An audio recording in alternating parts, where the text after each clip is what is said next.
Bonjour à tous les auditeurs de la radio RTA. Je vous souhaite un bon sabbat dans le Seigneur. Nous devrions être tout le temps reconnaissants envers le Seigneur par rapport aux bénédictions qu'il nous accorde, sa protection, son amour qu'il déverse sur nous jour après jour et cette paix qu'il nous donne en dépit des moments difficiles que nous pouvons traverser, en dépit des crises que peut connaître le monde. Les enfants de Dieu doivent respirer cette paix qui provient de Dieu et avoir cette assurance que le Seigneur se tient à leur côté, peu importe les péripéties. Nous vivons actuellement des moments solennels. Plusieurs des serviteurs de Dieu, en parlant des serviteurs, je me réfère aux prophètes de Dieu, auraient voulu être les témoins des événements qui s'accomplissent actuellement sous nos yeux. Mais malheureusement, ils n'ont pas pu. Et nous qui sommes pas plus grands qu'eux, le Seigneur nous permet d'être des témoins de l'accomplissement des prophéties. Et de ce fait, nous devrions être aussi reconnaissants au Seigneur.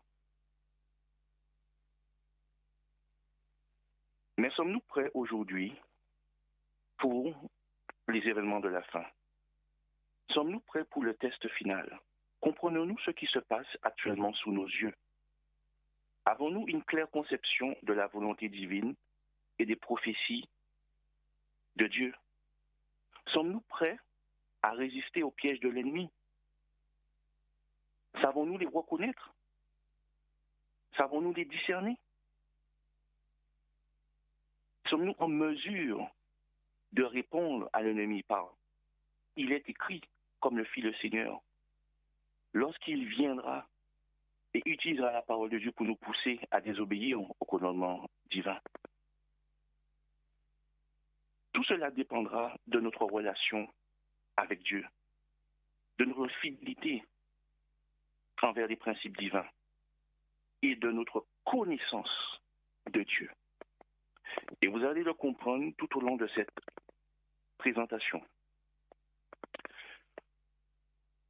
Je vous invite à incliner la tête avec moi pour une courte prière afin d'implorer la présence divine. Prions ensemble. Seigneur éternel, créateur des cieux et de la terre, merci pour ce privilège que tu nous accordes de nous réunir ensemble, Seigneur, sur cette radio, pour communier, fraterniser ensemble, te louer, te glorifier. Alors que nous sommes sur le point de partager le pain de vie, que tu puisses nous accorder ton esprit, afin qu'il nous accorde la compréhension, que ta volonté se révèle à nous de plus en plus claire, et que nous puissions, Seigneur éternel, nous inscrire dans tes plans. Fortifie-nous, soutiens-nous, et que toute gloire et honneur te soit rendue. Au nom de Jésus. Amen. Le message a pour titre « La supériorité des principes divins ». Je répète, la supériorité des principes divins. Notre texte de base se trouve dans Ecclésiaste chapitre 1 au verset 9. Ce sera un des textes de base. Je vous invite à tourner votre Bible dans Ecclésiaste chapitre 1 et nous lirons le verset 9.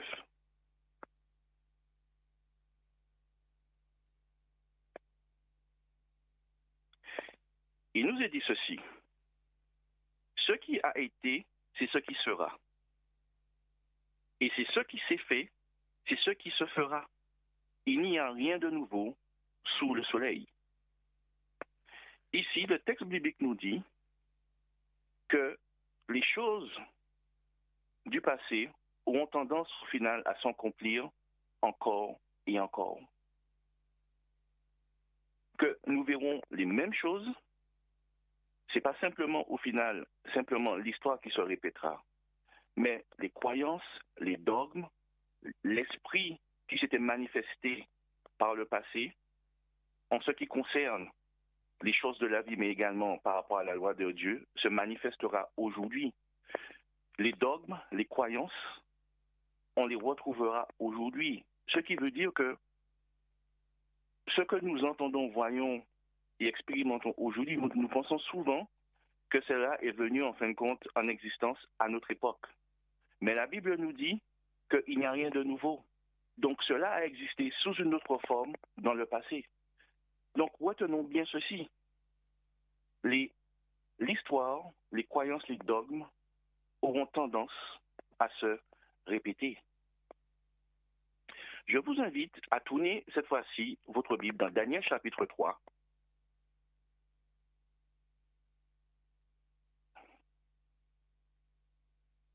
Daniel chapitre 3. Et nous lirons les versets 1 à 7.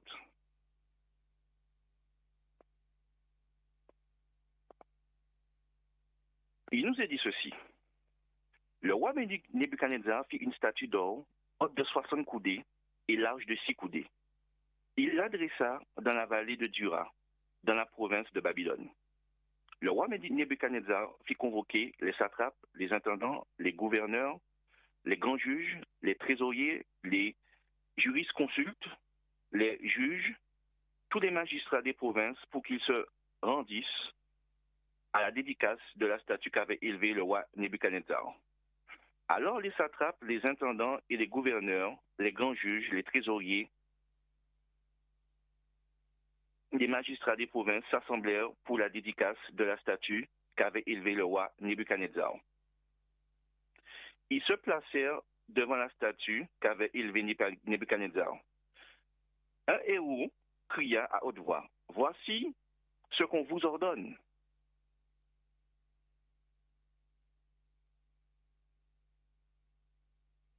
Peuple, nation, hommes de toute langue, au moment où vous entendrez le son de la trompette, du chalumeau, de la guitare, de la sambuc, de la psalterion, de la cornemuse et de toutes sortes d'instruments de musique, vous vous prosternerez et vous adorerez la statue d'or qu'a élevée le roi Nebuchadnezzar.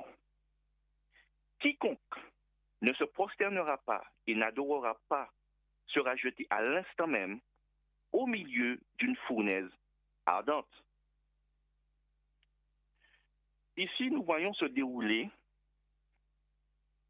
une scène incroyable. Redéfinissons rapidement le contexte.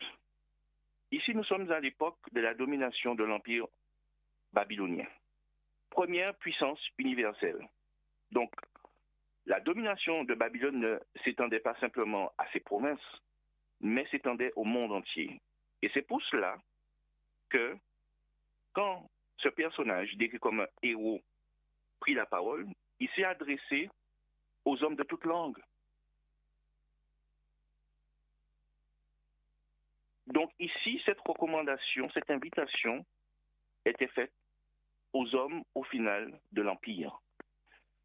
Et le but ici, c'était de pousser les êtres humains à rendre un culte au roi de l'époque qui s'appelait Nebuchadnezzar. Et à cette époque, la Bible nous dit qu'il y avait au final des Hébreux qui avaient été déportés à Babylone après que Nebuchadnezzar ait détruit le temple, assiégé la ville de Jérusalem et emmené en captivité bon nombre de Juifs. Et il les dispersa au travers de son royaume. Et là, au final, l'ordre d'adorer fut donné à tous les hommes de la terre. Et on voit ici que les hommes n'avaient pas le choix. C'est soit ils adoraient la statue que le roi fit ériger en son honneur, soit ils mouraient. Puisqu'il est dit qu'à l'instant même, s'ils refusaient de se prosterner et d'adorer la statue, ils seraient jetés vivants dans une fournaise ardente. Donc, il n'y avait pas de liberté, il n'y avait pas de choix.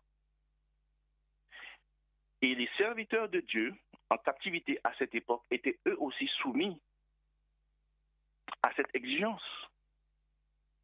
Cela fut le plus grand test que devaient subir Shadrach, Meshach et Abednego. Le plus grand. Daniel, son plus grand test viendra par la suite, au moment où il va y avoir un changement de royaume.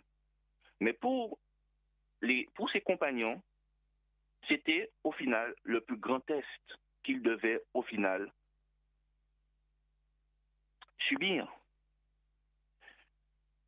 Ils auraient pu avoir toutes les raisons humaines pour pouvoir s'incliner devant cette statue. Rappelez-vous, ils sont en déportation, ils sont loin de chez eux, ils ont été séparés de leurs parents, ils ont été mis au service du roi. On a changé leur nom, on leur a donné une instruction babylonienne. Donc, qui dit babylonienne dit instruction païenne. Et ils se retrouvent sans église, parce que tout ce qui concernait les célébrations au niveau du temple et tous les rites et les fêtes dont ils avaient l'habitude de faire, cela a pris fin. Donc, ils avaient toutes les raisons humaines de pouvoir se prosterner et d'adorer au final cette statue. Ici, nous avons au final un test lié à l'adoration. Mais cela ne concerne pas simplement l'adoration. Cela, au final, appelle aussi au mental et au physique. Nous aurons l'occasion d'y revenir tout à l'heure. Mais comme je vous le disais, ce fut le plus grand test, mais pas le seul.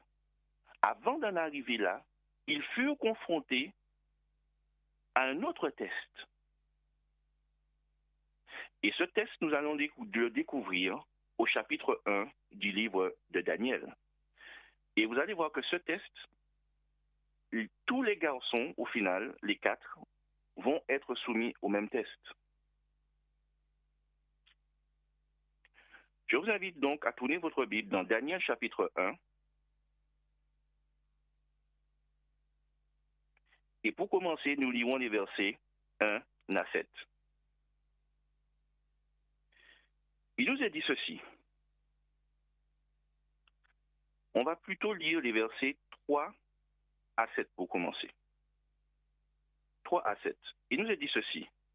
Le roi donna l'ordre à Ashpenaz, chef de ses eunuques, d'amener quelques-uns des enfants d'Israël de la race royale ou de famille noble, de jeunes garçons sans défaut corporel, beaux de figure, doués de sagesse, d'intelligence et d'instruction, capables de servir dans le palais du roi, et à qui l'on enseignerait les lettres et la langue des Chaldéens. Le roi leur assigna pour chaque jour une portion des mets de sa table et du vin dont ils buvaient, voulant les élever pendant 3 années, au bout desquelles ils seraient au service du roi. Il y avait parmi eux, d'entre les enfants de Juda, Daniel, Anania, Michaël et Azaria. Le chef des eunuques leur donna des noms. À Daniel, celui de Belchazar, à Anania, celui de Shadrach, à Michaël, celui de Meshach, et à Azaria, celui d'Abed-Nego. Pour resituer rapidement le contexte, les jeunes gens qui sont déportés d'Israël vers Babylone sont enlevés à leurs parents et certains sont choisis, et la Bible nous fait mention que Nebuchadnezzar va choisir au final des garçons de famille noble ou de race royale, les plus capables pour rentrer à son service. Et pour qu'ils puissent le servir de manière adéquate, il fallait qu'ils soient le plus babyloniens que possible. Et il fallait qu'ils oublient, au final, là d'où ils venaient, qu'on leur enlève en fin de compte leur instruction ancienne et que leur apprennent au final tout ce qui était lié à la croyance, aux dogmes et aux valeurs de Babylone. De ce fait, on leur a donné un nom et aussi, ils devaient être instruits dans la science, les langues, la sagesse de Babylone. Ils devaient devenir des parfaits serviteurs du roi. Et tout cela était nécessaire. Mais cela ne s'arrête pas là. Remarquez bien, pour qu'ils soient à même de servir le roi en tout point, va leur faire une grande faveur. Il va leur donner chaque jour les mets que lui-même mangeait. C'est-à-dire que c'était un privilège pour eux de pouvoir manger les mêmes mets que le roi. Et par ce fait, le roi non seulement voulait les caresser dans le sens du poil, mais aussi montrer par là que pour qu'ils puissent être à son service et être à sa cour, ils devaient aussi suivre les mêmes principes que lui, croire les mêmes choses que lui et être sur la même ligne dans tous les domaines que lui. Donc le roi a fixé au final les principes par lesquels ces jeunes Hébreux devaient passer pour être à son service. Mais remarquons ce qui se passe au verset suivant.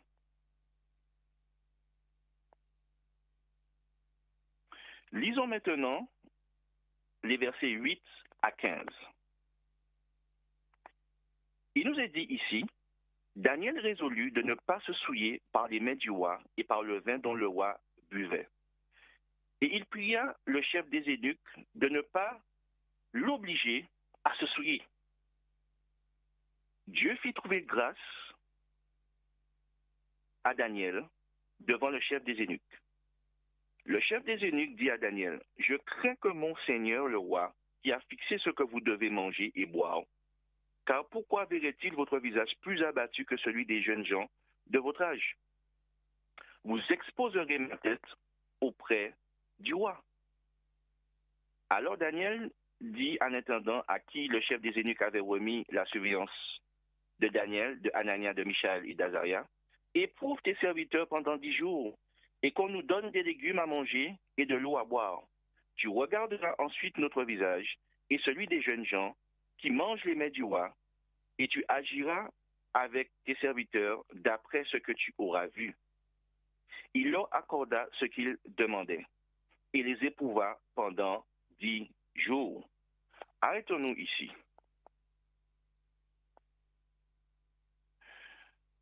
Lorsqu'on donna un nom babylonien à ces jeunes Hébreux,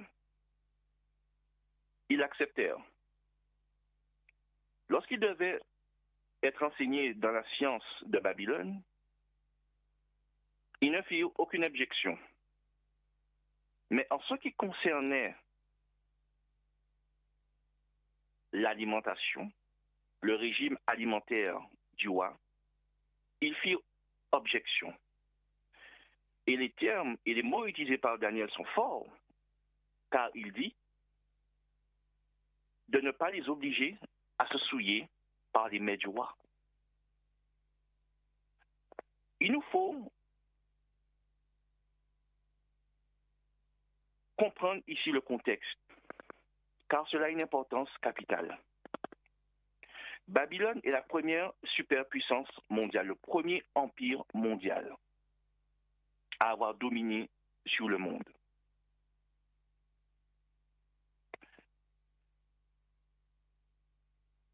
Et le roi Nebuchadnezzar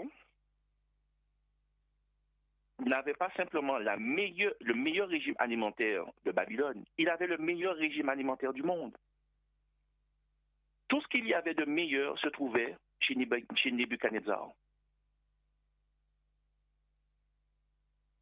Et pourtant, Daniel dit que suivre le régime alimentaire du roi lui reviendrait à souiller son corps. Quel enseignement spirituel pouvons-nous tirer de cela? Ce que le roi leur donnait en termes alimentaires, c'est ce que le monde avait de meilleur à offrir à cette époque. Mais nous devons comprendre en tant qu'enfants de Dieu, ce que le monde a de meilleur à offrir ne peut convenir à un enfant de Dieu. Et cela, nous devons le comprendre dans tous les domaines de notre vie. Parce que le Seigneur nous a donné ce qu'il y a de meilleur.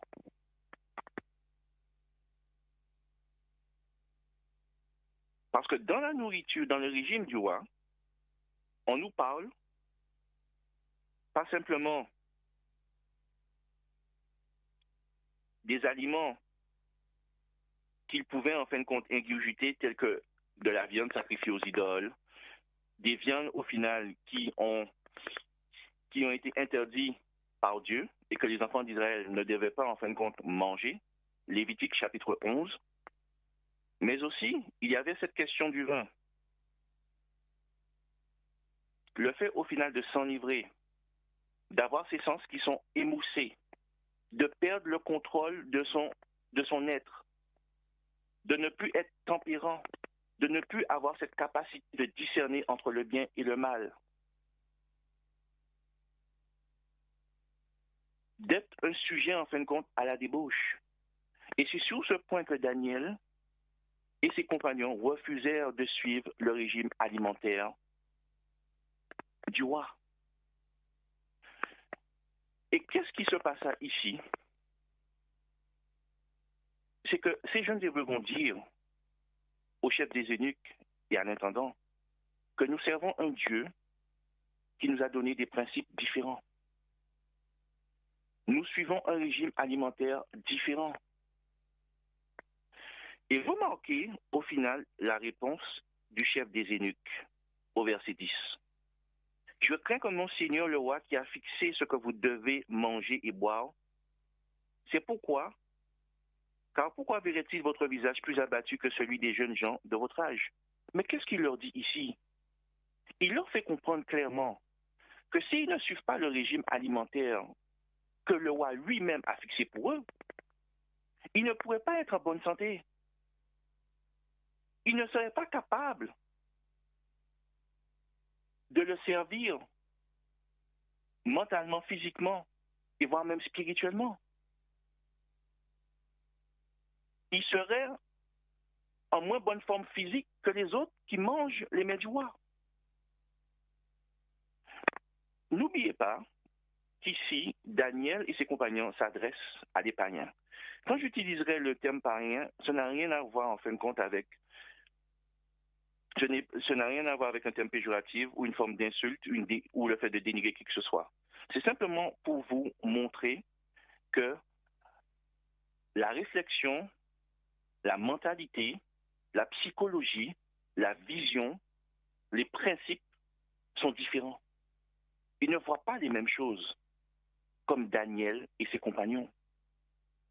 Et c'est pour ça que, ici, il leur fait comprendre que je ne connais aucun régime alimentaire autre que celui que le roi vous a prescrit qui pourrait vous aider, en fin de compte, à être en bonne santé, qui pourrait vous aider au final à maintenir la forme, à pouvoir servir avec vigueur et force le roi. Et excusez-moi, de l'eau et des légumes, vous n'allez pas tenir longtemps. Et si jamais je vous présente alors que vous serez peut-être chétif avec un teint pâle, le roi va me poser la question, pourquoi ces jeunes sont si pâles? Et quand il découvrira que je vous ai donné que de l'eau et des légumes et que vous n'avez pas suivi son régime alimentaire, ma tête sera coupée. Donc, il leur fait comprendre ici que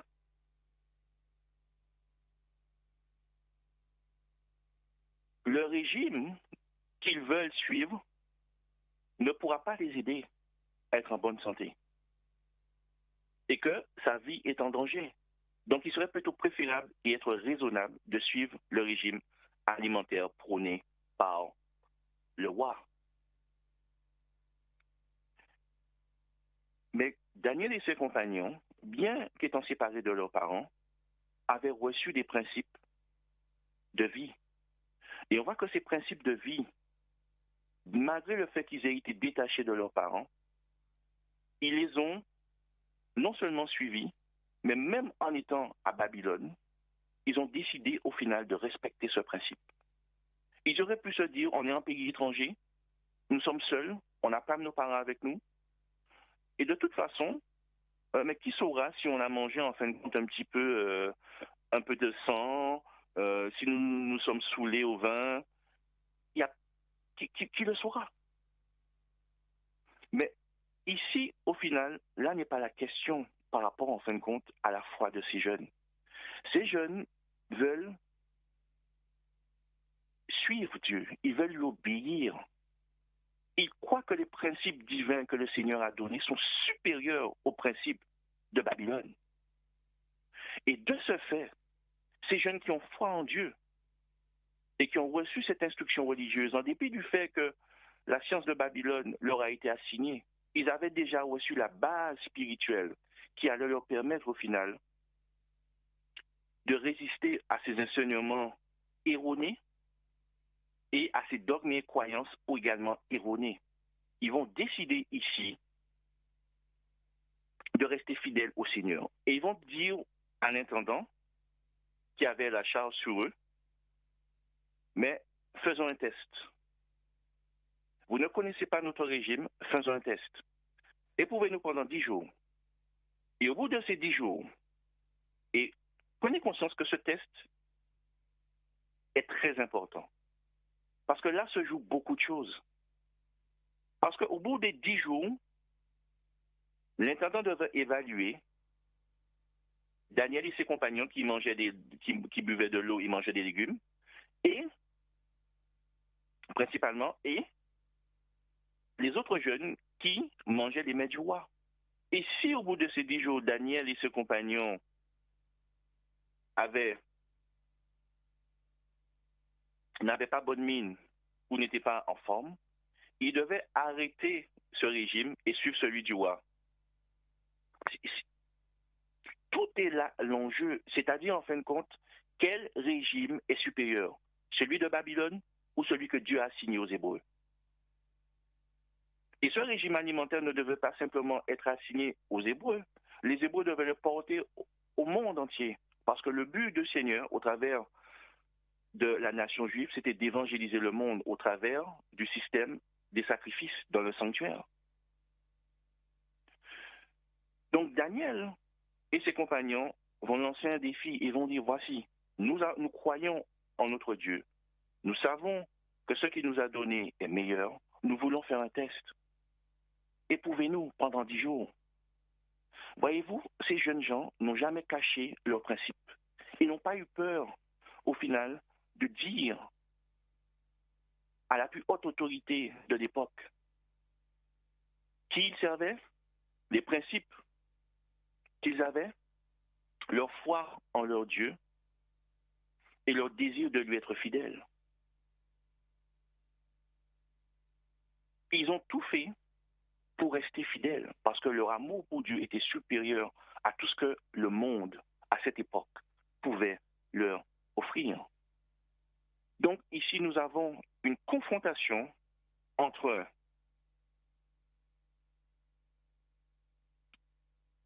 le message sanitaire que le monde offrait à cette époque et le message sanitaire de Dieu, les principes divins.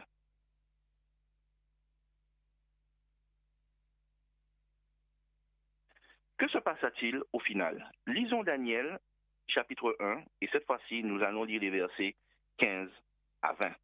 Il nous est dit ceci. Au bout de 10 jours, ils avaient meilleur visage et plus d'embonpoint que tous les jeunes gens qui mangeaient les mets du roi. L'intendant emportait les mets et le vin qui leur étaient destinés et leur donnait des légumes. Dieu accorda à ces 4 gens de la science, de l'intelligence, dans toutes les lettres et de la sagesse, et Daniel expliquait une vision, 2 visions, non, toutes les visions et tous les songes.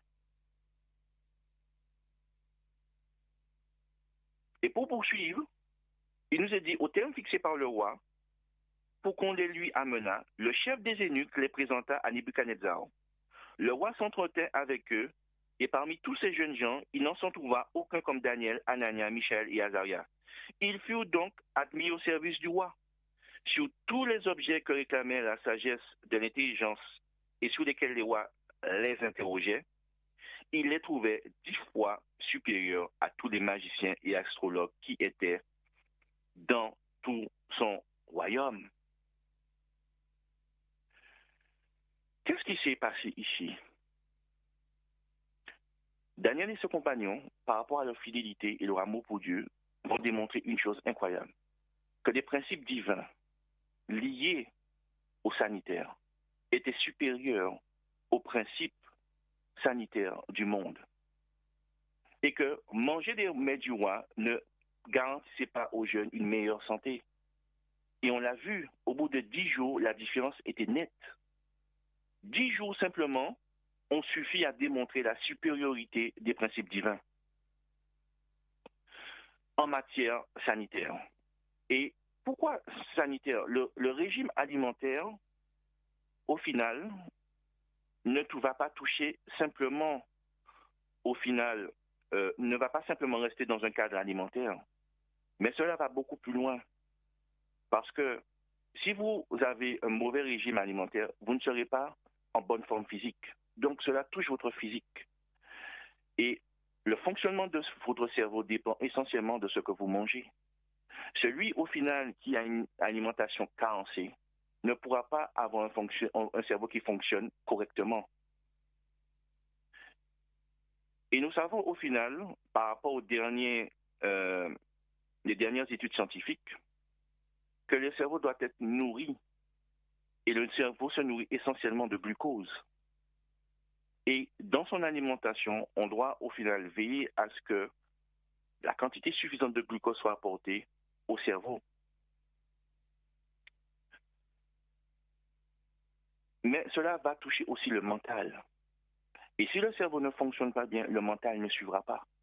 Donc vous voyez, c'est tout un environnement qui est lié à l'alimentation. Donc cela ne touchait pas simplement le domaine alimentaire, mais cela allait beaucoup plus loin que cela. Et Dieu bénit ces jeunes Hébreux par rapport à leur fidélité, il leur accorda de l'intelligence et de la science. Daniel expliquait toutes les visions et tous les songes.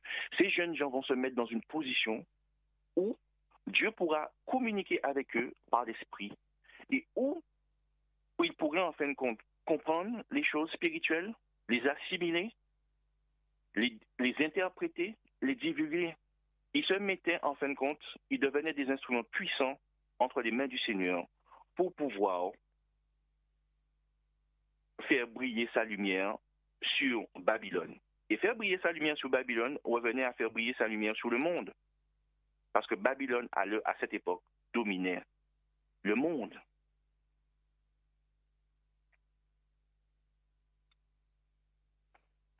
Nous avons vu que l'histoire avait tendance à se répéter. Et la même chose, au final, eut lieu pour les adventistes dans les années 1800. Deux hommes, Jones et Waggoner, apportèrent le message de la justification par la foi lors de la conférence générale de Minneapolis en 1888. Et alors que ces hommes présentaient le message, et avant, ils avaient déjà tenu des conférences pour présenter au final ces messages dans les différentes églises, il y eut, au niveau du Sénat, du Congrès américain, une loi qui représentait une menace, un danger pour la liberté religieuse. Et à cette époque, au final, certains sénateurs avaient voulu passer une loi obligeant les gens à rendre un culte d'adoration au dimanche et à sacraliser ce jour. Et Jones a dû se rendre, A.T. Jones a dû se rendre au Congrès pour défendre la liberté religieuse et contrecarrer ce projet de loi qui devait faire naître une union entre l'Église et l'État et pousser les gens à rendre un culte au dimanche. Et la servante du Seigneur parlait de cet événement comme étant la menace des 4 vents. Mais Dieu permit au final que son serviteur puisse présenter le message lié à la liberté religieuse avec force et puissance. Et cela a anéanti les plans de l'ennemi qui voulait dès lors établir, comme le fit Nebuchadnezzar, un culte universel. Mais juste avant ce test lié à la loi du dimanche, à la même époque, il y eut une épidémie de variole. Et les autorités décidèrent d'imposer une vaccination obligatoire. Et je vous invite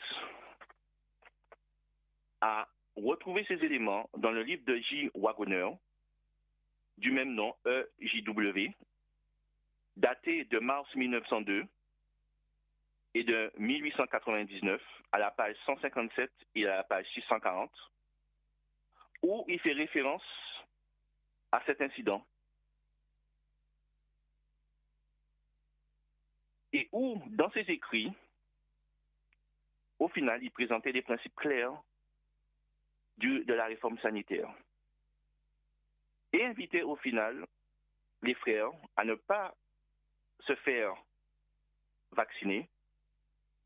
Et il disait clairement que le corps, pour pouvoir résister au virus, il fallait simplement suivre les principes divins que Dieu nous a donnés, du soleil, de l'air, boire de l'eau, se reposer, avoir la confiance en lui. Et ce frère était très pragmatique quand il présentait les choses. Et il disait au final, si les gens ne veulent pas suivre les principes divins que Dieu nous a donnés pour être en bonne santé, alors qu'ils prennent le vaccin.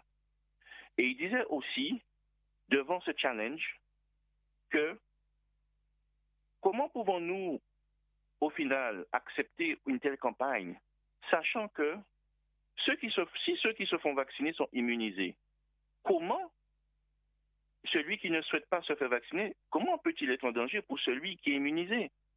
Dans une société où tout le monde serait vacciné et immunisé, comment la seule personne non immunisée pourrait représenter un danger? Cela n'a pas de sens. Et il concluait ainsi, à la page 640, pour dire que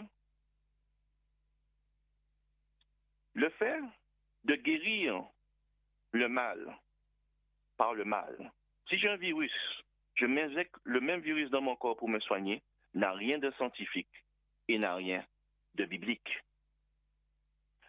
Donc, avant ce test lié à la loi du dimanche, ils eurent aussi une épreuve sanitaire. Et nous voyons en fin de compte la même chose qui s'est passée du temps de Daniel et de ses compagnons s'est répétée au début de l'histoire de l'Église adventiste du 7e jour.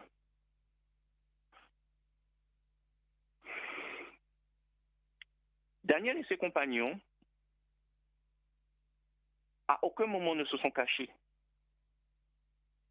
Ils n'ont pas eu peur de dire qui est-ce qu'ils adoraient, qui est-ce qu'ils servaient et quels étaient les principes qu'ils suivaient.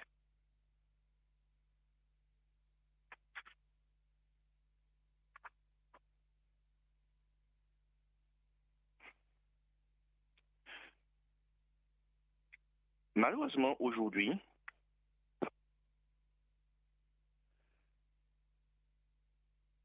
dans un contexte sanitaire tendu, alors que Dieu nous a donné un message des plus puissants, je parle du message du 3e ange, et son bras droit, la réforme sanitaire. Parce que le message du 3e ange devait apporter la délivrance et la guérison spirituelle aux âmes de ce monde. Et la réforme sanitaire devait apporter cette guérison mentale et physique. Et le tout mis ensemble devait apporter, par la foi en Jésus-Christ, la régénération de l'humanité. Ce n'est pas pour rien que le Seigneur nous a donné un message sanitaire lié au message du 3e ange, dans le but de guérir. Mais, navré de constater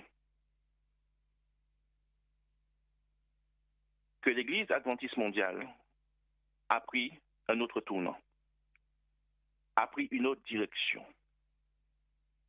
Au lieu de défendre les principes de la réforme sanitaire et de le divulguer au monde entier en cette période de crise, l'Église adventiste mondiale a fait le choix de mettre de côté la réforme sanitaire et de suivre le programme vaccinal du monde. En d'autres termes, de suivre le message sanitaire du monde. Nous avons dans le monde des gens qui n'ont pas forcément connaissance de Dieu, qui ne connaissent pas sa vérité, qui n'ont pas eu peur de se lever, de défendre les principes de justice et d'équité, de dénoncer des choses ignobles qui se passaient, que ce soit dans les hôpitaux, en dehors des hôpitaux et dans la société elle-même. Ces hommes, au péril de leur carrière, de leur vie, pour certains, et il y a eu des femmes aussi. Donc quand je parle d'hommes avec un grand H, qui se sont levés pour pouvoir s'opposer au régime, et je dis bien au message sanitaire même du monde dont ils font partie. Ils ont été éduqués dans cela, mais ils se sont levés pour dire non. On ne peut pas foncer tête baissée dans un tel programme de vaccination alors qu'il y a des moyens simples et efficaces de soigner les gens. Ils n'ont pas eu peur des conséquences. Ils n'ont pas eu peur de dire leurs croyances. Même s'ils ont été censurés, d'autres ont perdu leur emploi. Mais ils sont restés fidèles à leurs convictions. Malheureusement, alors que le message sanitaire de l'Église adventiste a toujours fait ses preuves, nous l'avons mis de côté et nous avons adopté, tête baissée, les principes sanitaires du monde. Rappelez-vous, le monde en question, au final, ils n'ont pas cette lumière sur la réforme sanitaire. Ils n'ont pas cette lumière que Dieu a donnée à l'Église du côté sanitaire pour pouvoir, au final, guérir les gens. Donc, eux, ils ont leurs principes, comme ce fut le cas à Babylone.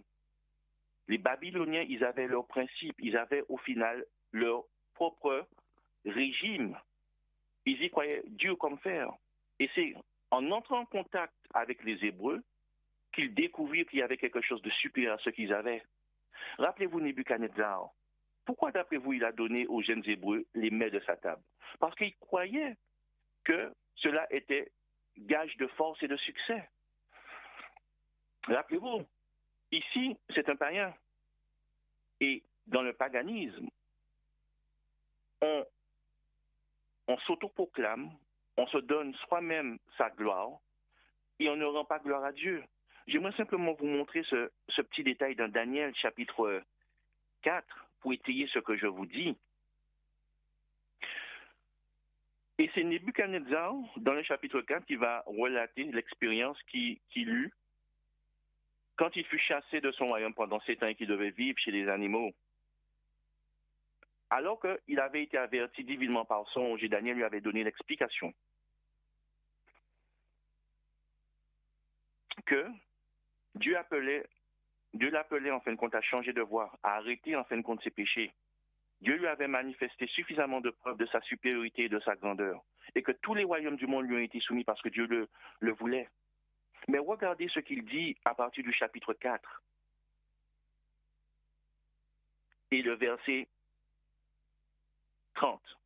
N'est-ce pas ici Babylone, la grande, que j'ai bâtie comme résidence royale par la puissance de ma force et pour la gloire de ma magnificence?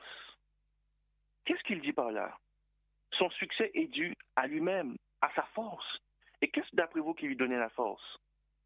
Bien sûr, il y avait l'ancienne instruction, il y avait sa capacité à faire la guerre, mais aussi ce qu'il mangeait. Voyez-vous, c'est ce dogme au final où les gens pensent au final que tel aliment spécifique est gage de force, de puissance, et si vous ne l'avez pas, vous ne pouvez pas être en bonne santé, comme il est communément dit par rapport à la viande ou autre. Cela ne date pas d'aujourd'hui, cela existait depuis l'Antiquité. Et ils croient résolument, en fin de compte, que c'est leur Dieu, leur alimentation, leur propre force qui leur permet d'avoir du succès. Et Dieu dut punir Nebuchadnezzar de telle manière afin que lorsqu'il sorte de cette punition, qu'il reconnaisse la grandeur de Dieu. Donc, dans l'approche, au final, des païens, il n'y a rien qui soit supérieur ou meilleur que ce qu'ils ont adopté dans tous les domaines. Et de ce fait, ils tiennent au final la vaccination comme un dogme, comme quelque chose au final d'avéré, d'assuré, que rien n'est meilleur à la vaccination et qui ne connaissent rien du tout de meilleur. Et bien qu'ils aient des éléments montrant qu'il y a un couac, un grand couac à cette croyance, et je dis bien à ce dogme vaccinal, ils foncent parce qu'ils n'ont rien vu, selon eux, de meilleur. Alors que nous avions la possibilité, en tant qu'Église, de pouvoir mettre en évidence les principes divins, de montrer au final que nous avons cette capacité de pouvoir répondre à un besoin sanitaire, même à une crise sanitaire mondiale, et que le Seigneur nous a donné des principes forts et puissants permettant de guérir toutes les maladies, et je dis bien toutes les maladies. Nous avons mis de côté ces croyances et nous avons tête baissée accepté ceux du monde. Nous avons par là, malheureusement, publiquement rejeté le message sanitaire que Dieu nous a donné. Vous vous imaginez que l'Église adventiste mondiale a fait un partenariat avec la NSA, c'est l'Agence de sécurité nationale aux États-Unis, pour organiser des campagnes massives de vaccination et d'ouvrir les églises, des universités, pour pouvoir au final vacciner les gens, pas simplement les gens de leur communauté, mais toute personne au final, qu'elle soit isolée ou pas, près au final de ces institutions.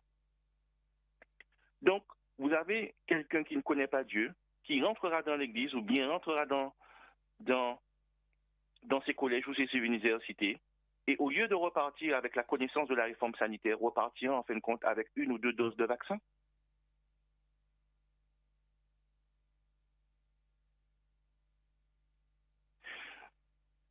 Pour nous aider à comprendre un petit peu ce dogme et cette supercherie autour, au final, de cette croyance populaire, il nous faut analyser l'esprit qu'il y a derrière, au final,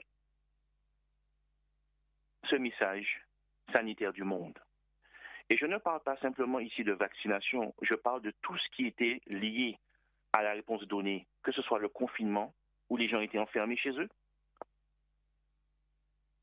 que ce soit le fait, au final, d'attendre 10 jours lorsque on avait soi-disant contracté cette maladie, ne rien faire.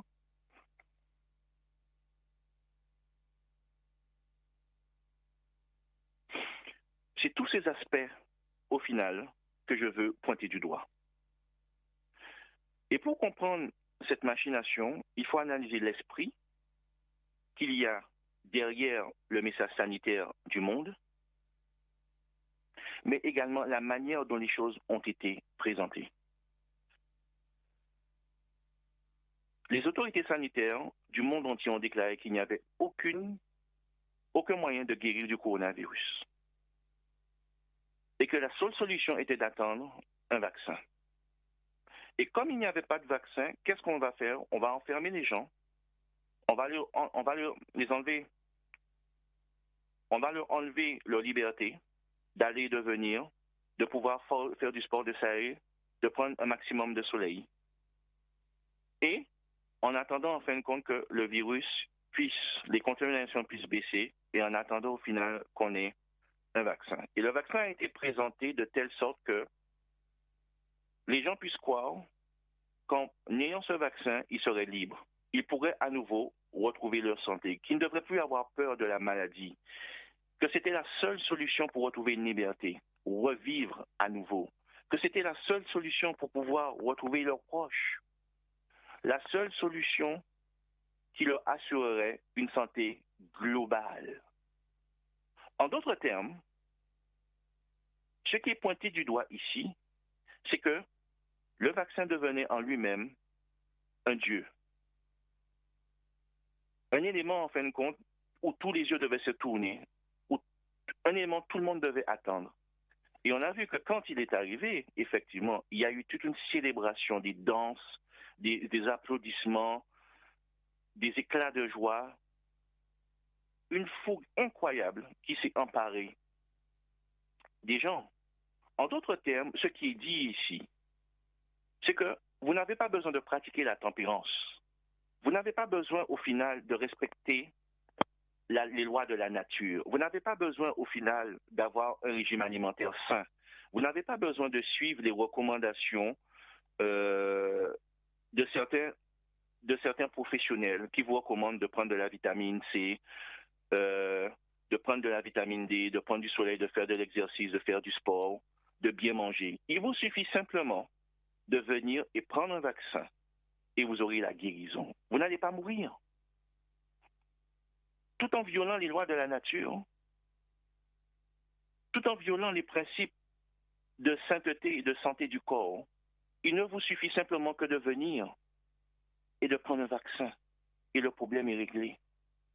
Cela va de pair avec le même mensonge que le diable avait insufflé à l'oreille d'Ève au jardin d'Éden.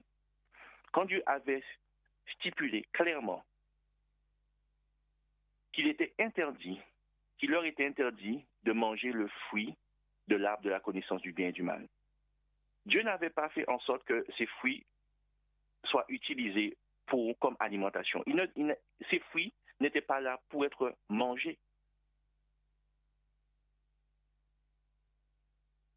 Ils avaient le droit de prendre tous les autres fruits de tous les autres arbres du jardin, sauf celui-là. Et le diable insuffla à l'oreille d'Ève que Dieu, non, elle n'avait pas bien compris. Il a redéfini la parole de Dieu à ses oreilles pour lui faire comprendre, non, tu n'as pas bien compris. Ce que Dieu voulait dire au final, c'est qu'au final, vous n'allez pas mourir. Vous pouvez manger de ce fruit, désobéir au principe divin, et la santé, la vie vous sera assurée. Vous serez comme lui, connaissant le bien et le mal. Un petit peu de vérité, beaucoup de mensonges, et le message y passe. Que s'est-il passé? Est-ce que ce sont les paroles du diable qui se sont accomplies ou la parole de Dieu? Nous le savons tous. Et ici, c'est la même chose qu'il recommence à faire. Faire croire aux gens qui peuvent s'attendre à garder une santé, s'assurer au final d'une vie sans maladie, sans pépin, du moment au final qu'ils prennent un vaccin. Peu importe s'ils sont intempérants, peu importe s'ils fument, ils s'enivrent à tout type d'alcool, peu importe s'ils pêchent contre leur corps, contre leur conscience, et mènent une vie de dépravé, du moment qu'ils viennent prendre le vaccin, ils ne mourront plus. Ils auront la santé globale. Tel est le message sanitaire qui a été porté à ce jour par les autorités sanitaires du monde entier.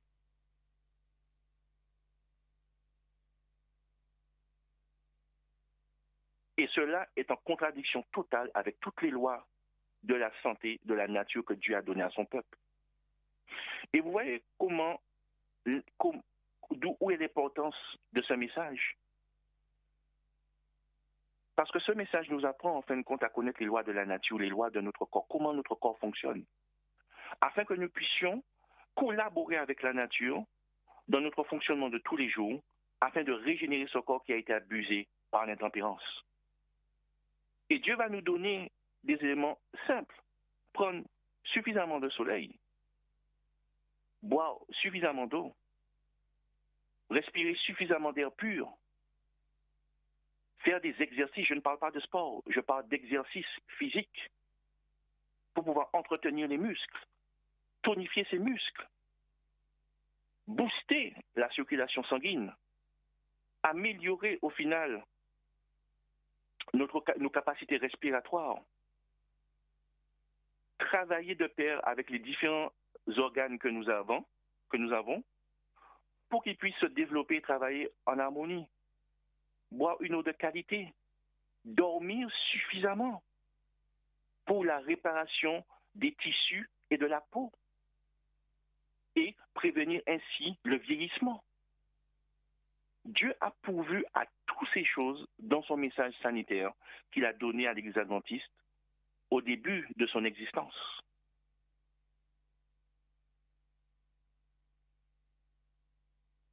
Et cela a fait ses preuves, mais on y reviendra dans quelques minutes.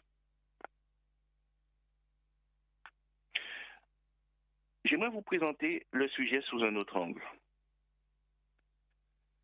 Prenons par exemple le pain. Vous allez me dire, mais pourquoi je vous parle de pain? Le pain est un produit fini. Qu'est-ce que j'entends par produit fini? Il a fallu en fin de compte prendre différents ingrédients, les mélanger ensemble et bien sûr faire intervenir le processus de cuisson pour obtenir du pain. Jamais personne n'a obtenu du pain en prenant de la farine, en la mettant dans la terre et en attendant que en versant de l'eau dessus, en attendant que le soleil vienne et que le pain puisse sortir de terre. N'essayez pas ça chez vous, ça ne fonctionnera pas. Le pain ne pousse pas sous terre. Vous n'allez pas trouver le pain sur un arbre. Et vous allez comprendre où je vais en venir. Il vous faut mettre ensemble différents ingrédients pour obtenir le pain. Donc c'est pour ça que c'est un produit fini. Des ingrédients ont été utilisés, différents ingrédients ont été utilisés pour l'obtenir, sans oublier la phase de cuisson. Mais qu'est-ce qui fait la qualité du pain? Ce n'est pas la forme, la grosseur, l'odeur, ou même en fin de compte, j'aurais dit à demi-mesure, l'aspect, mais plutôt les ingrédients que vous avez utilisés pour fabriquer ce pain. Si les ingrédients sont de bonne qualité, le pain sera de bonne qualité. Si les ingrédients sont de qualité moindre, le pain aura une qualité moindre. Si vous n'utilisez pas une farine qui soit complète en entier, et même pour ceux qui suivent un régime sans gluten, il faut que la farine sans gluten soit entière plutôt, dans le sens où elle soit complète. Parce qu'on vend malheureusement aujourd'hui des farines sans gluten, mais qui sont blanches. Ça a la même qualité qu'une farine blanche, remplie de gluten. Ce sera néfaste pour vous. Donc prenez, si vous êtes sur un régime sans gluten, une farine au final qui soit complète ou demi-complète, mais pas une farine blanche. Ainsi, si vous prenez des aliments, des ingrédients de bonne qualité, vous obtiendrez en fin de compte un pain de bonne qualité. Je fais la comparaison avec le vaccin. Le vaccin, c'est un produit fini. Pour obtenir le vaccin, il a fallu mélanger plusieurs ingrédients. Et qu'est-ce qui fait la qualité au final du vaccin qu'on va vous proposer? C'est la qualité des produits qui sont utilisés. Donc, lorsqu'on vous présente ce dogme ou bien cette image du vaccin sans danger, sans risque et qui marche à tous les coups, on vous présente simplement un produit fini, mais vous ne savez pas quels sont les ingrédients qu'il y a dedans. Des experts italiens avaient fait une étude pour essayer de déterminer le nombre de produits que contenait un vaccin. Et furent surpris de découvrir qu'il y avait plus de 200 produits toxiques en moyenne. Quand je dis toxique, bien sûr je parle de la chimie dans un vaccin. Pourquoi cela? Puisque ce qu'on vous injecte, c'est un virus atténué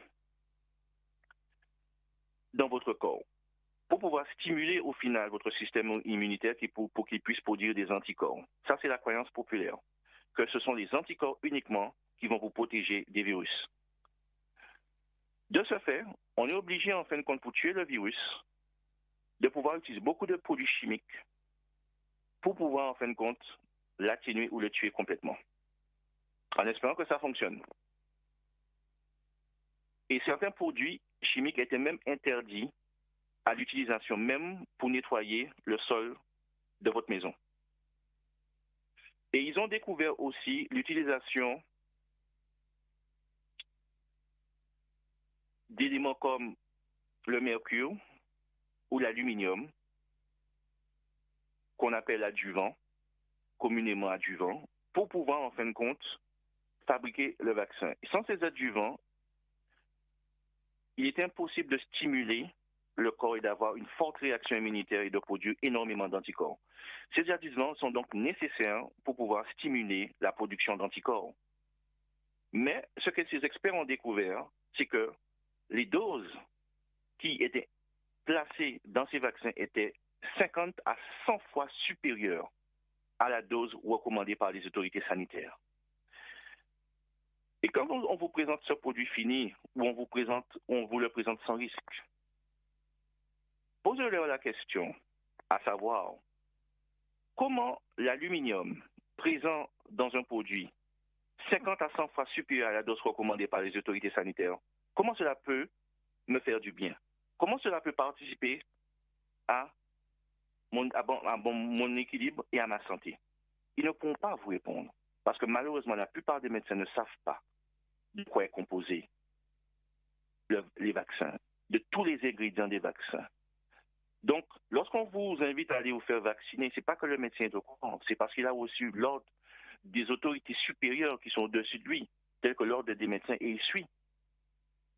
Donc, c'est donc dans l'ignorance totale que les gens sont invités à aller prendre un vaccin dont ils ne savent même pas les ingrédients qui composent ce vaccin.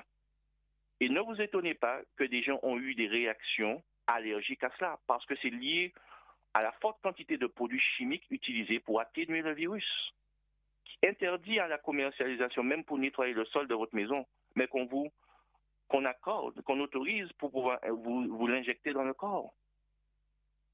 Et toutes ces choses, au final, démontrent ce dogme, cette absurdité, au final, de croire qu'en utilisant simplement cette méthodologie, vous allez, en fin de compte, assurer la santé et prévenir les maladies. Laissez-moi vous dire autre chose. Beaucoup de gens aujourd'hui ont des comorbidités. Donc, c'est un mot très gentil, je trouve, pour pouvoir présenter des maladies. Ce sont des maladies. Quand on parle de comorbidité, on parle de maladies. Et les gens ayant des comorbidités ont été les premiers à être appelés à se faire vacciner. Mais remarquez bien ceci. Quand les gens prennent que ce soit la première ou la seconde dose, ils gardent leur comorbidité. Ils ne sont pas guéris de leur comorbidité.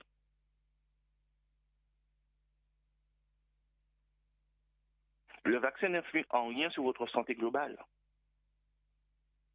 En rien du tout. Quand Christ était sur la terre, quand il rencontrait au final les gens qui étaient frappés par la maladie, frappés au final par l'abus de leur corps, frappés par le péché, quand il rencontrait le Seigneur, frères et sœurs et amis de la vérité, Dieu les guérissait entièrement. Ils ne gardaient pas leur comorbidité. Non seulement le Seigneur leur assurait que leur péché était pardonné, mais il guérissait leur corps et leur âme. Ceux qui étaient paralytiques se levaient et marchaient, ils chantaient, dansaient et donnaient gloire à Dieu. Ceux qui étaient aveugles recouvraient la vue. Ceux qui étaient courbés se redressaient. Aujourd'hui, Dieu nous a donné un message sanitaire exceptionnel qui permet de guérir ces comorbidités, de les prévenir et de les guérir. Là où le monde est limité, Dieu nous a donné au final des éléments pour dépasser cette limite et guérir au final les maladies et les prévenir. Et nous avons ce message extraordinaire, mais nous mettons ce message de côté pour suivre un régime ou bien le message sanitaire du monde. Mais le mal ne s'arrête pas là. Si c'était simplement pour suivre le régime du monde, ça c'est un fait. Mais utiliser la parole de Dieu et pour pousser les gens au sein de notre communauté à se faire vacciner, cela est doublement grave.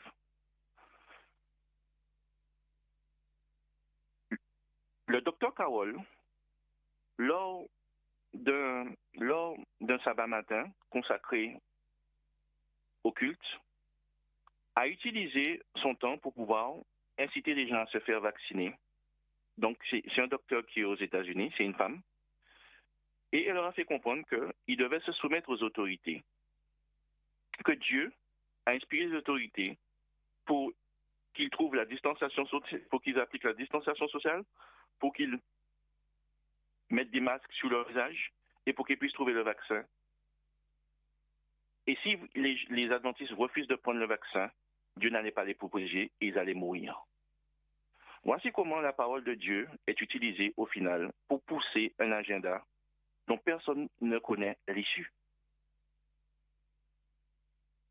Ils ont fait aussi une autre rencontre où ils avaient pour but de mettre en avant la psychologie des adventistes qui refusaient le vaccin. Et au bout de cette rencontre, ils en ont déduit que les adventistes qui refusaient de se faire vacciner étaient soumis ou trompés par les théories conspirationnistes. Et l'un des médecins a déclaré, pour pouvoir adorer Dieu en esprit et en vérité, il faut se faire vacciner. Je ne sais pas de quel passage biblique il a tiré ce verset, mais il est clair que les textes bibliques ont été utilisés, transformés, redéfinis, comme le fit le diable au Jardin d'Éden pour tromper Ève. Frères et sœurs et amis de la vérité, quand Dieu parlait d'adorateurs en esprit et en vérité, il faisait référence au fait que bientôt, en parlant à la femme samaritaine, que bientôt Jérusalem ne serait plus le centre d'adoration, que les gens avaient adoré depuis des années sur Jérusalem, sur cette montagne, mais bientôt que Jérusalem allait subir en fin de compte le sort prévu par Dieu, et que les adorateurs auraient été en fin de compte éparpillés à travers le monde. Et qu'en dépit du fait qu'il n'avait pas de lieu commun, de lieu centralisé pour pouvoir être tous ensemble et adorer l'Éternel, qu'il allait l'adorer en esprit et en vérité. Ce qui veut dire, peu importe là où vous êtes aujourd'hui, que ce soit à l'église ou sur cette radio, ou bien chez vous ou ailleurs, du moment que vous gardez les principes divins, vous observez les lois de Dieu, vous êtes en adoration du vrai Dieu, en esprit et en vérité. Le fait d'être dans un pays autre que le vôtre, comme on l'a vu pour Daniel et ses compagnons, n'est pas une excuse pour ne pas observer les principes divins et la loi de Dieu. Mais peu importe là où nous sommes et les conditions dans lesquelles nous nous trouvons, nous devons rester fidèles à Dieu dans les principes qu'il nous a donnés et par rapport à la vérité. C'est ça, être adorateur en esprit et en vérité. Et cela ne dépend nullement d'un vaccin. Et quand on nous dit qu'il faut se soumettre aux autorités, il faut comprendre que, et surtout montrer que la Bible ne s'arrête pas que sur ce verset. La Bible dit aussi mieux vaut obéir à Dieu plutôt qu'aux hommes. Donc il y a une limite au fait d'obéir aux autorités. Et il nous faut comprendre où est cette limite et jusqu'à quand nous devons suivre en fin de compte ce qui est prédit. Si on me pousse à m'injecter un ingrédient dans mon corps alors que je ne sais même pas de quoi est composé cet ingrédient et que cela peut me faire du mal, est-ce qu'au final je suis amené à suivre les autorités? Je vais prendre encore 5 à 10 minutes pour finir et je vous invite à tourner avec moi votre Bible dans deux livres. On va commencer premièrement par 1 Corinthiens chapitre 3. 1 Corinthiens chapitre 3.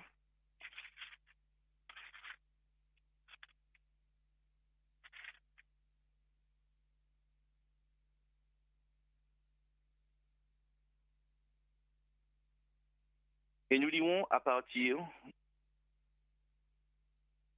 du verset 16.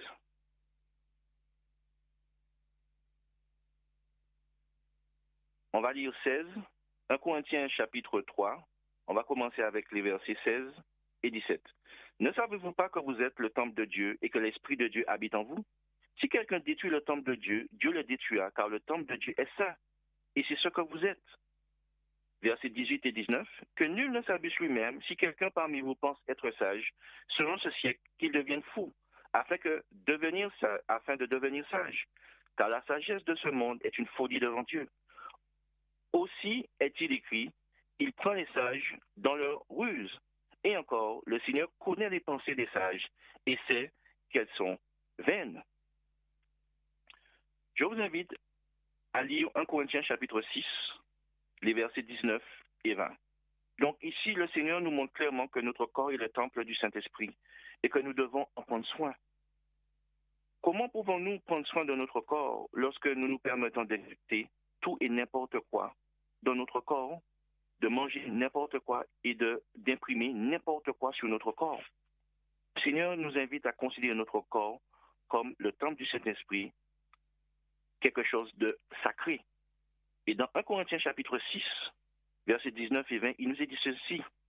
Ne savez-vous pas que votre corps est le temple du Saint-Esprit qui est en vous et que vous avez reçu de Dieu et que vous ne vous appartenez point à vous-même car vous avez été rachetés à un grand prix? Glorifiez donc Dieu dans votre corps et dans votre esprit qui appartiennent à Dieu.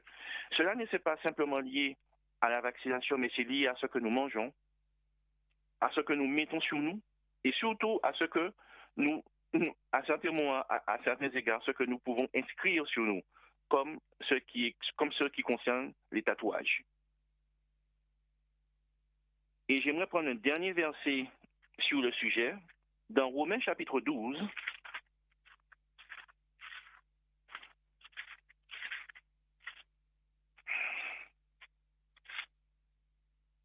Romains chapitre 12 et le verset 1er, nous lisons ce qui suit. Je vous exhorte donc, frères, par les compassions de Dieu, à offrir votre corps comme un sacrifice vivant, saint, agréable à Dieu, ce qui sera de votre part un culte raisonnable. Dieu nous invite à offrir notre corps comme un sacrifice saint et vivant.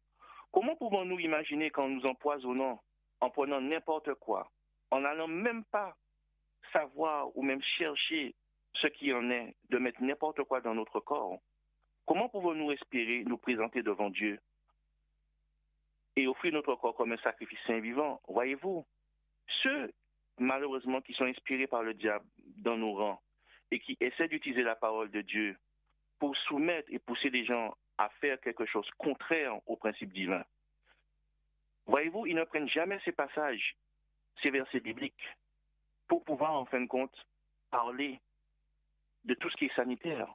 Ils prendront au final, toujours au main 13, soumettez vos autorités. Mais le Seigneur ne nous appelle pas à nous soumettre de n'importe quelle manière. Le Seigneur ne nous appelle pas, en fin de compte, à accepter n'importe quoi. Soyons toujours prêts à pouvoir donner une réponse de l'espérance qui est en nous, avec crainte et tremblement.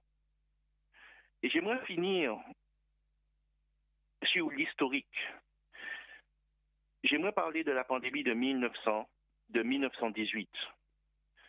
Quand on parle de cette pandémie, ce qu'on vous dit, c'est que ça a fait plus de 50 millions de morts. Il y a eu beaucoup de morts, en effet. Et que, subitement, cette pandémie a disparu. Mais ce qu'on oublie souvent de vous dire, c'est qu'à cette époque, un vaccin a été développé aussi rapidement que celui du coronavirus. Et ils ont décidé au final de vacciner en masse. Et suite à cette vaccination, cela a provoqué davantage de morts, comme c'est le cas aujourd'hui, parce que les gens sont en train de mourir de la vaccination. L'information est cachée, parce qu'on est dans une période de censure. Tout ce que qu'on voudra que vous puissiez trouver, c'est que c'est bon, ça va vous protéger, ça va vous guérir, vous serez en excellente santé.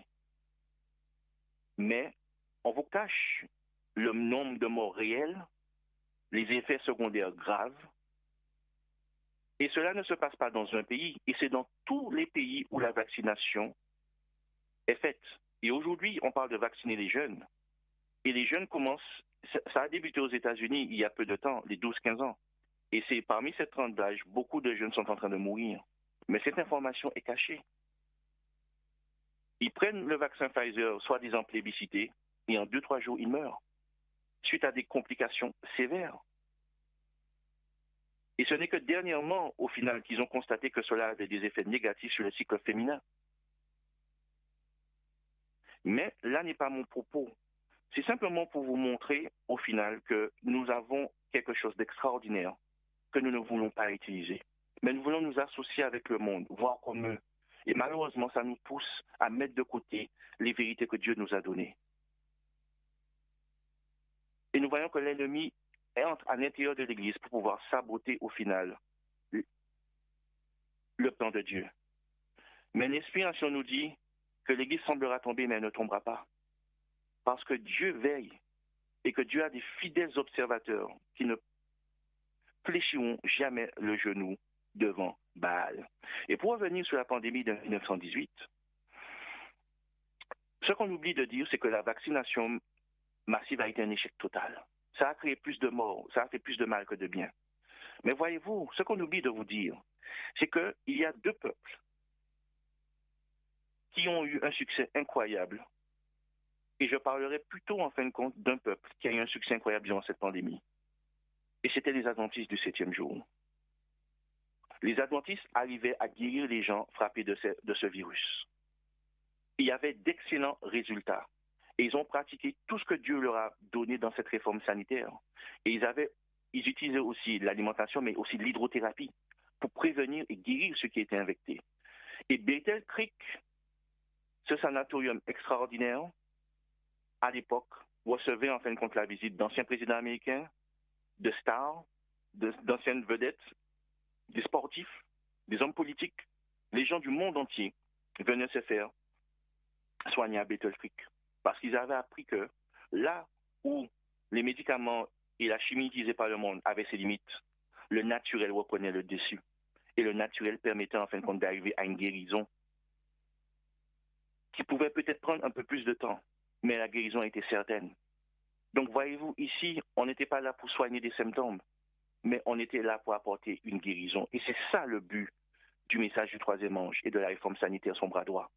Quand l'Église mondiale nous fait croire que s'ils ne vaccinent pas les gens vont mourir, et que s'ils meurent, ils ne pourront pas prêcher le message du troisième ange. Mais comment prêcher le message du troisième ange sans la réforme sanitaire? Cela n'est pas possible. C'est le bras droit. Est-ce que vous vous déplacez sans votre bras droit? Est-ce que pour marcher, vous pouvez enlever votre bras droit, le mettre de côté, dire j'utiliserai comme mon bras gauche? Non, ce n'est pas possible. Quand vous vous déplacez avec tous les membres que Dieu vous a donnés. Et si nous sommes porteurs de ce message, pourquoi cacher le message? Et cela n'est que le résultat, malheureusement, de l'œcuménisme, de cette alliance avec le monde. Et nous commençons à voir les choses comme le monde et à pratiquer les choses comme le monde. Et j'aimerais vous parler, en fin de compte, aussi de la Grèce. Et vous pouvez faire votre propre recherche. C'est le pays européen où il y a eu le moins de morts. Pourquoi cela?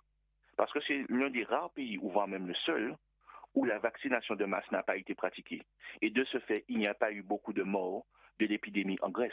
Mais bien sûr, tout cela ne sera jamais rapporté par les médias qui préfèrent, en fin de compte, détourner les choses et vous donner une autre vision.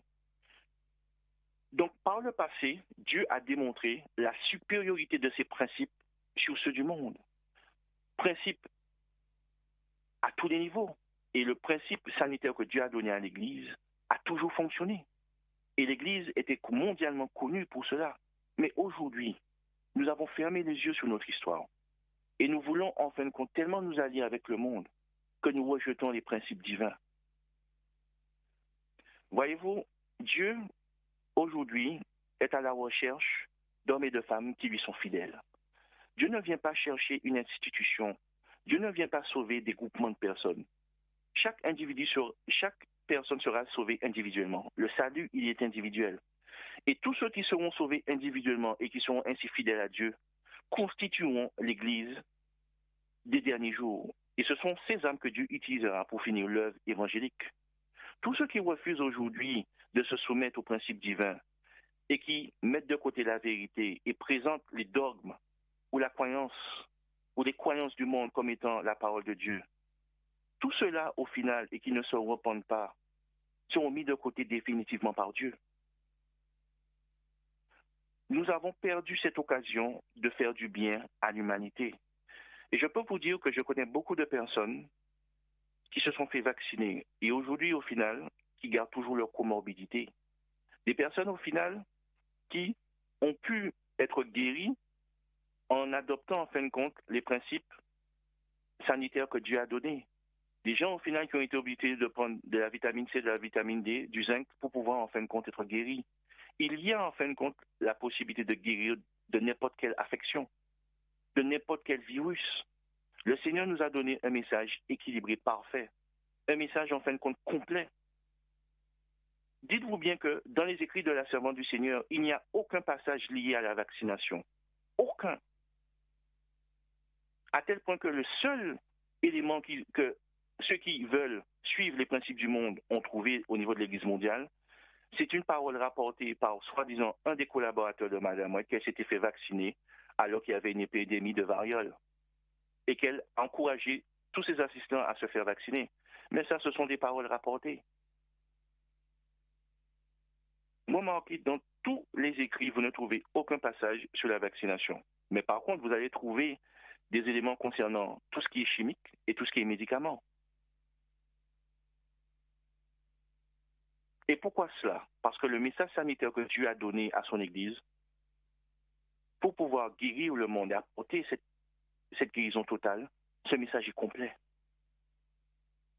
Donc, ayant à l'esprit qu'aujourd'hui, il y a un combat exceptionnel qui se mène à l'intérieur de l'Église, on pense que l'ennemi est souvent à l'extérieur. Non, il y a l'ennemi à l'intérieur aussi, et le diable essaie à l'intérieur de déstabiliser l'Église. Mais restons fidèles aux principes divins. Étudions l'histoire, apprenons à connaître notre Dieu, à savoir quels sont ses principes, quelle est la vérité qu'il a établie depuis toujours. Et j'aimerais au final simplement finir avec une citation, et ce sera le mot de la fin. Citation qui se trouve dans le livre Éducation. Donc c'est à la page 67 en version française, 67 et 68. Il nous est dit ceci. Ce dont le monde a le plus besoin, c'est d'hommes, non pas des hommes qu'on achète et qui se vendent, mais d'hommes profondément loyaux et intègres. Des hommes qui ne craignent pas d'appeler plutôt le péché par son nom. Des hommes dont la conscience soit aussi fidèle à son devoir que la boussole l'est au pôle. Des hommes qui défendraient la justice et la vérité, même si l'univers s'écoulait. Même si vous êtes seul à défendre la vérité et que vous avez tout le monde qui vous entoure, prenons un chemin inverse et vous pointant du doigt. Le Seigneur nous invite à rester fidèles à la vérité, même si tout autour de nous devait s'écouler. C'est le plus grand besoin du monde à l'heure actuelle. Que Dieu bénisse l'influence de sa parole sur nous. Amen. Oui, prions ensemble. Père éternel, créateur des cieux et de la terre, nous vivons des moments solennels, des moments épiques. Et à travers ces moments, tu nous montres qu'il est important pour ton peuple, tes serviteurs, de pouvoir faire alliance et faire expérience avec toi. Qu'il est important, Seigneur, de te connaître en tout point. Et c'est par la connaissance de ta personne et de ta parole que nous pourrons être aptes à résister aux pièges du malin, aux insinuations, à la redéfinition de ta parole. Alors que l'ennemi, Seigneur éternel, attaque de tous parts et essaie d'encercler ton peuple. Fortifie, Seigneur éternel, la main de tes enfants. Fortifie, Seigneur éternel, et arme-nous de courage, de patience, d'intelligence, de sagesse. Et aide-nous à nous tenir prêts pour faire honneur à ton nom, car nous ne savons pas à quel moment tu nous appelleras pour pouvoir, Seigneur éternel, te représenter dignement devant les autorités, devant le monde d'une manière ou d'une autre. Aide-nous à prendre conscience que, Seigneur éternel, nous sommes lancés dans la dernière grande bataille et que nous devons rester sur nos gardes. Il est important pour nous de connaître ta parole, de connaître les principes que tu nous as donnés, de connaître, de savoir au final que ces principes ont démontré leur supériorité à travers les âges et continueront de démontrer leur supériorité. Aide-nous simplement à être ces lampes vivantes que tu pourras utiliser pour éclairer le monde. Que toute gloire, honneur et louange te soient rendues. Et je te prie, Seigneur, afin que tu puisses garder ces âmes qui sont encore dans les ténèbres. à qui la lumière n'est pas encore parvenue. Mais par ta grâce, permets en fin de compte, Seigneur, que des chemins s'ouvrent, que des opportunités nous soient accordées, afin que nous puissions les toucher. Car le monde a véritablement besoin de lumière, de la lumière de ta parole. Garde-nous dans ta paix et dans ta grâce, au nom de Jésus. Amen.